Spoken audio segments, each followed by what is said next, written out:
Salam Atavatan TV YouTube kanalının mehriban müştokları, hormatly tomoşaçylarymyz, Atavatan TV'de saylanan habarlar.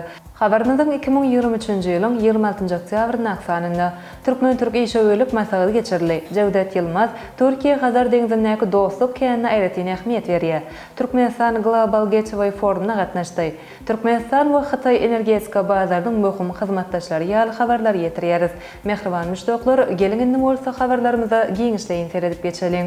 Türkmen Türk işöwürlük maslahaty geçirildi. Şu gün Ankara'da hormatly prezidentimiziň resmi sapardan gabatlanyp Türkmen Türk işöwürlük maslahaty geçirildi.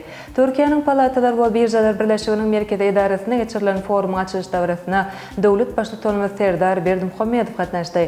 Bu çäreňiň maksady özara behbitlik esasyna ýoly goýulan sowda ykdysady maýy goýum hyzmatdaşlygyny hemme tarapdan ösdürmeň anyk ýollaryny arap maslahatlaşmakdan ibaretdir. İşöwürlük maslahatynyň geçýän ýerine hormatly prezidentimiz Türkiýanyň Palatalar we Birjalar Birleşiginiň başlygy hemde Senagat we Tehnologiýalar ministri tarapyndan mehirli garşylandy. Soňra olar bilelikde bu ýerde guralan Türkmenistanyň önümleriniň sergisine aýlanyp gördüler.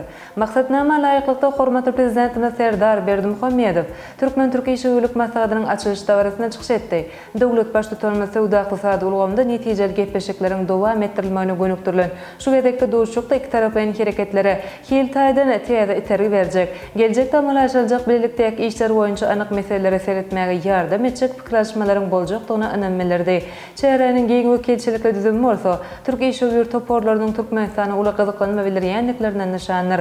Hormatly prezidentimiz forumda eden çykyşyny ykdysadyýet, maýy goýumlar, energetika, uly kommunikasiýa ulgamlarynyň şunuň bilen birlikde owy hojalyk, senagat we önümçilik korporasiýasy pudoklarynyň alymdyr tehnikanyň milli ykdysadyýetimiziň ileri tutulýan uğurlardygyny aýdyp, olar boýunça Türkiýeli hyzmatdaşlaryndan özara gatnaşyklary ösdürmek babaty anyk teklipleri öňe sürdi. Hususan Türkiýanyň işöwür toporlary Aşgabat City konsepsiýasyny durmuşa geçirmäge, Arkadaş şäheriniň ikinji tapgyryna guruljak senagat klasterynyň guruluşyklaryny işçiň gatnaşmaga çagyryldy.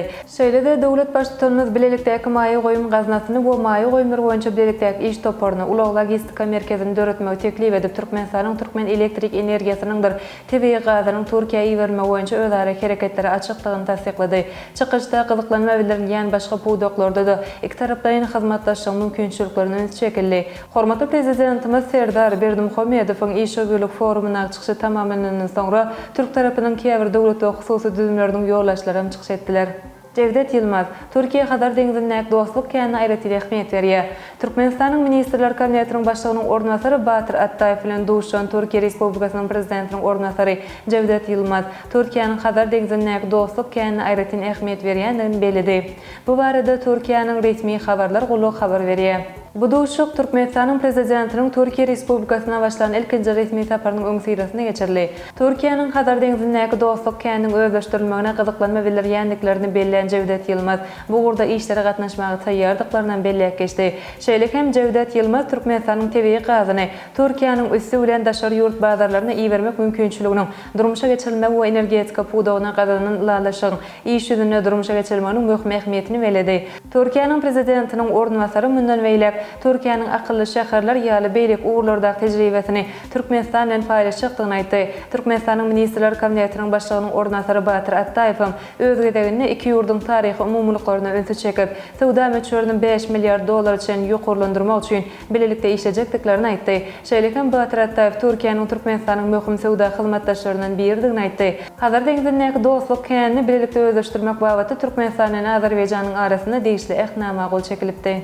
Türkmenistan Global Gateway forumuna gatnaşdy. Belgiýanyň paýtagty Brüssel şäherine Ýewropa Komissiýasy tarapyndan Global Gateway atly forum geçirildi. Onuň işine Türkmenistanyň Maliýe we Ykdysadyýet ministri Serdar Joraýew gatnaşdy.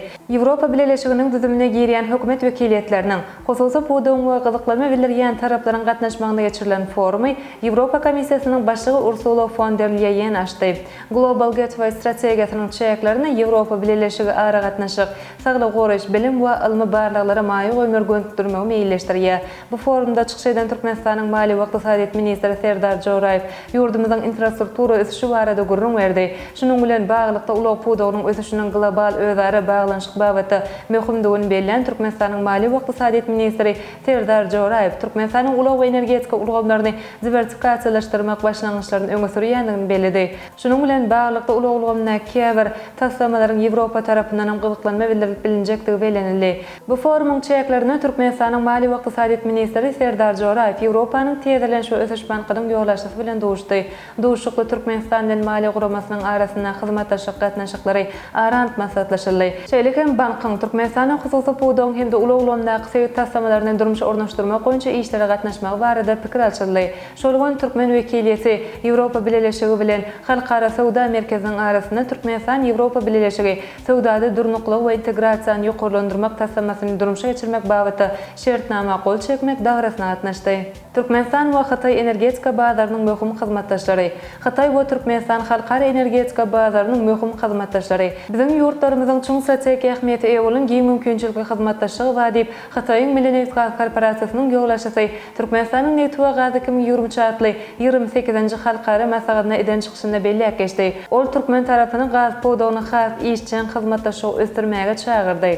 Iki ýurdun dowlat başlyklarynyň tagallalary bilen gazyp almak, gözlemek, tebii gaz satyn almak, satmak, inženerçilik gurulşygy, tehnik üçinçilik, pes uglerod ulgamyň ösdürilmegi, hünärmendiriň okudylmagy babatda netijeli hyzmatdaşlygyň ýoly goýulyny belländi. Ol Türkmen tarapynyň gaz podogyny has işçiň hyzmatdaşlygy ösdürmäge çagyrdy.